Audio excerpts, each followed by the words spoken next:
Привет, друзья. G'day, guys. Welcome to another Soviet lens review. Today we've got a lens that I think every Soviet or vintage lens enthusiast needs in their kit. It's not a Helios, it's not a Jupiter, it's not even an Industar. It's actually a superb pocket telephoto called the Kaleinar-5N. Now, the Kaleinar is a 100mm f2.8 fast Soviet telephoto lens. It was manufactured in the ARSAT plant, which you can just see the ARSAT factory mark there, in what is now Ukraine.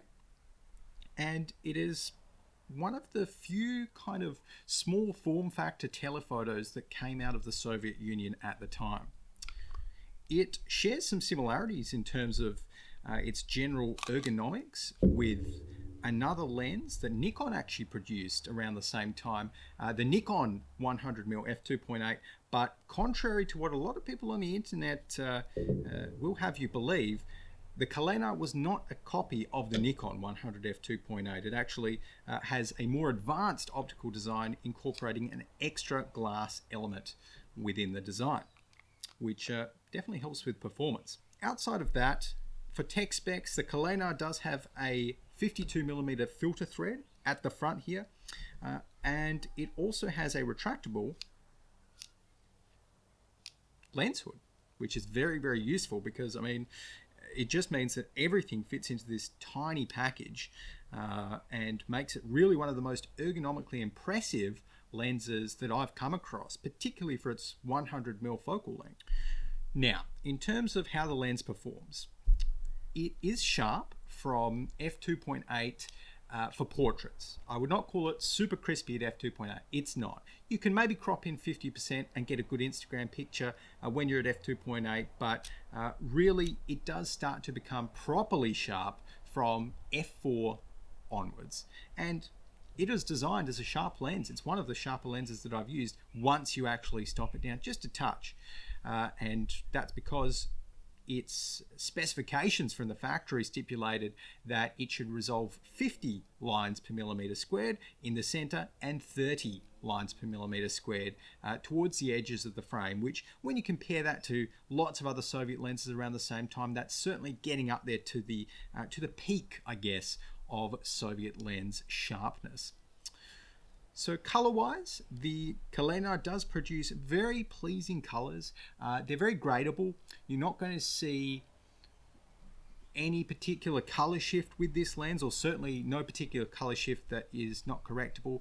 Maybe it's a touch blue, but personally I have not found the photos that come out of this to really have any particular look aside from I guess that slightly vintage look that many Soviet lenses give in terms of having the colors maybe just a touch desaturated, and the contrast certainly not super high, so you can always bump the contrast up in post, no problems there.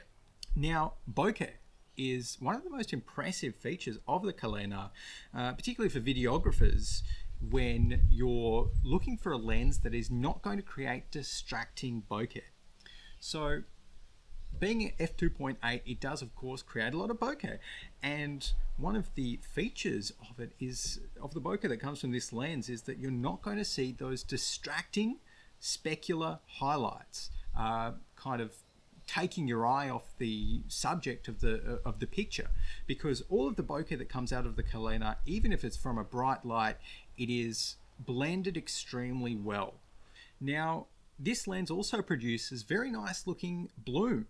Now, a lot of Soviet lenses that particularly don't have coatings, this is multi-coated, they can struggle when put up to a high kind of specular reflection scenario, but the Kaleinar, it handles it perfectly. It produces beautiful bloom, so you can definitely use the Kaleynar's bloom as an extra tool in your belt when you're taking photos of reflective surfaces like water with the sun in it, or maybe some metal.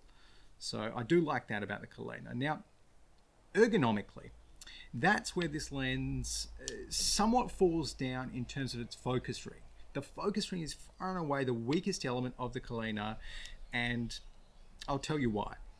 So it's a 270-degree focus ring. It takes a very long time to turn it. Let's just turn it here, and I'm really pushing on the lens here. You can see that it takes a lot of effort to turn this focal ring, this focus ring.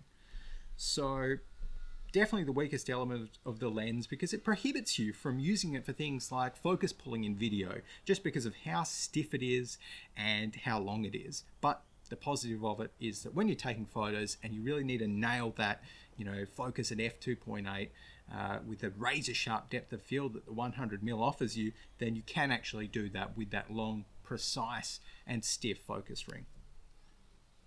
Aside from that, the Kaleinar is actually a very cheap lens at the moment.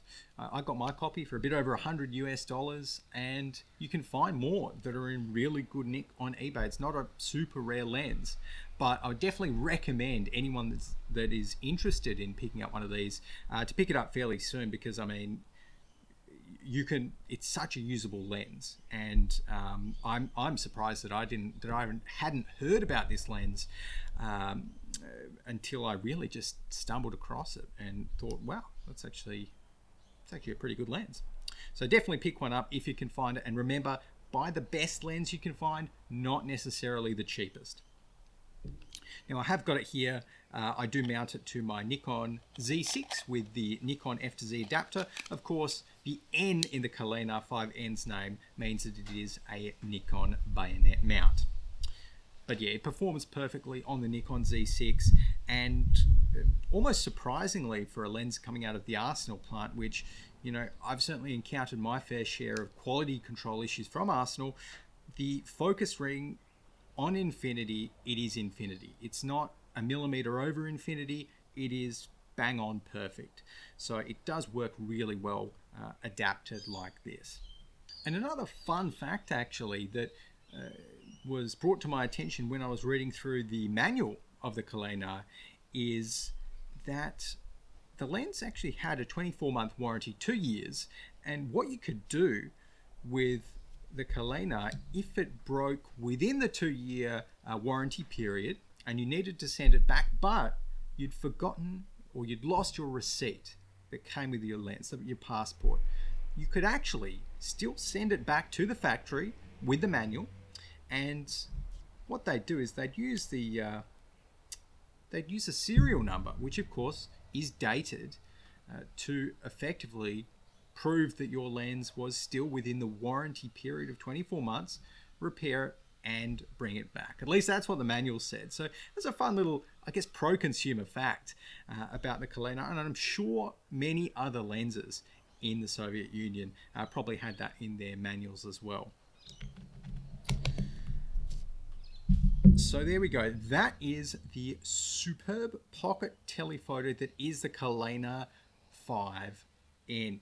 If you are in the market for a telephoto, or just maybe another lens to add to your collection that produces photos that could still be used today, still blown up and are still super sharp and really nice to look at, then I definitely recommend the Kaleinar.